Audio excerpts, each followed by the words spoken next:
He has actually raised us from a low midfield class to a very high midfield class. The Arsenal fans can attest. They can affirm and attest to the fact that the midfield of Manchester United was actually profound. It was unbreakable. It was something that was held together, not by the weak Van der Waal forces of attraction, but the electrostatic forces, actually a covalent bond that really existed between our midfielders, with the inclusion of Casemiro, with the inclusion of Bruno Fernandes. Those midfielders, I'm not going to talk about Martin Odegaard because it is high time we don't talk about senselessness, but he is doing great, I can see. Though he scored against us, I love him, I know he really has a great shooting power. I have nothing to say about Maddison. I don't find sense there.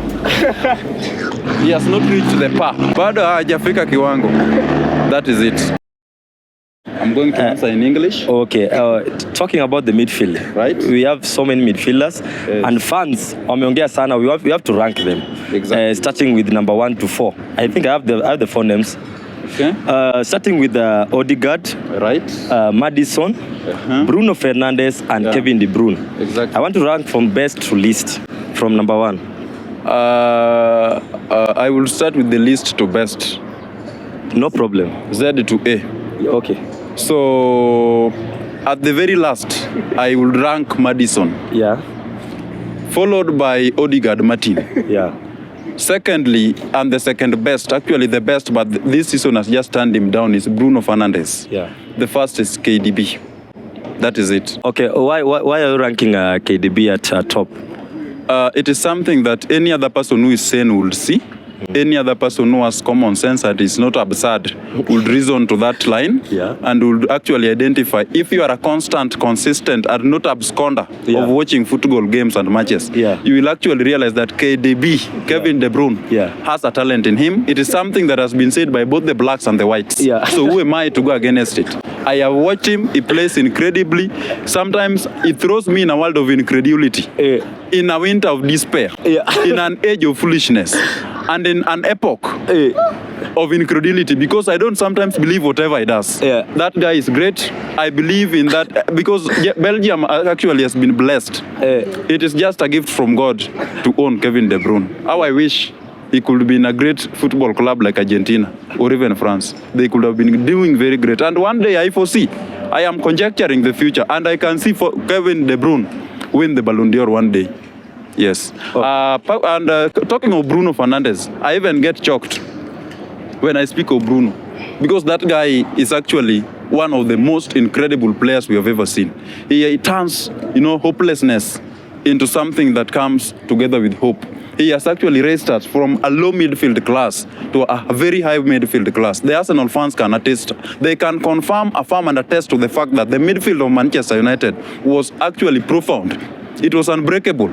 It was something that was held together, not by the weak Van der Waal forces of attraction, but the electrostatic forces, actually a covalent bond that really existed between our midfielders, with the inclusion of Casemiro, with the inclusion of Bruno Fernandes.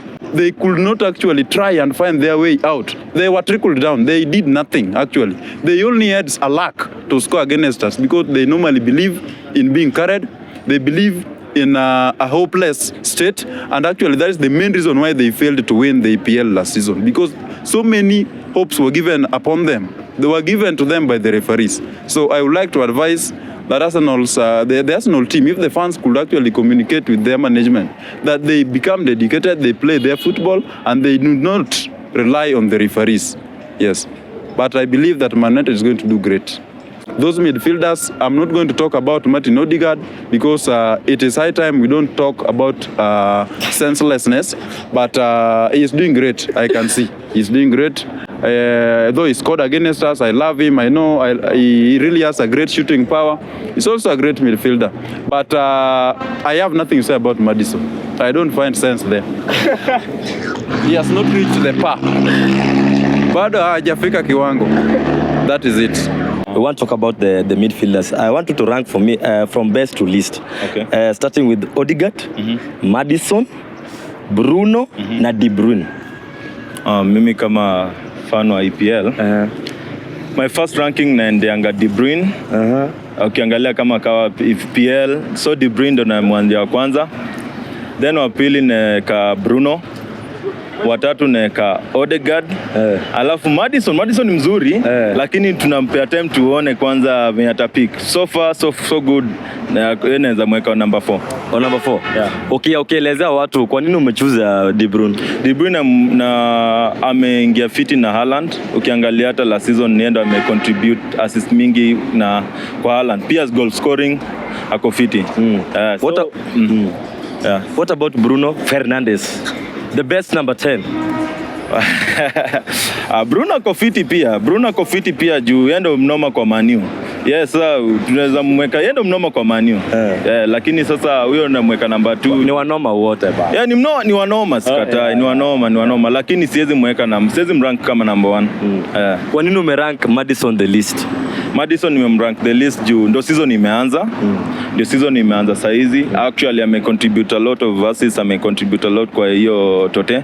But tukimpea time tunaona tukimpandisha juu kwa number 2 atwe Bruno. But we are talking about the general performance. Unajua sasa Madison ameshinda kwa ligi, amekuwa Leicester, amefanya mambo. Mbona umemweka list yeye sana hivyo? Nimemweka list juu ukiangalia la season venye alicheza akiwa Leicester hakukuwa fiti sana. Hakuwa fiti. Ukimcompare na saa kina De Bruyne na ukimcompare na kina Bruno haja kuwa juu la season. Tuongelee hii season vya ameanza fiti. Ameanza fiti. So with time atakuwa poa. Okay, asante sana bro.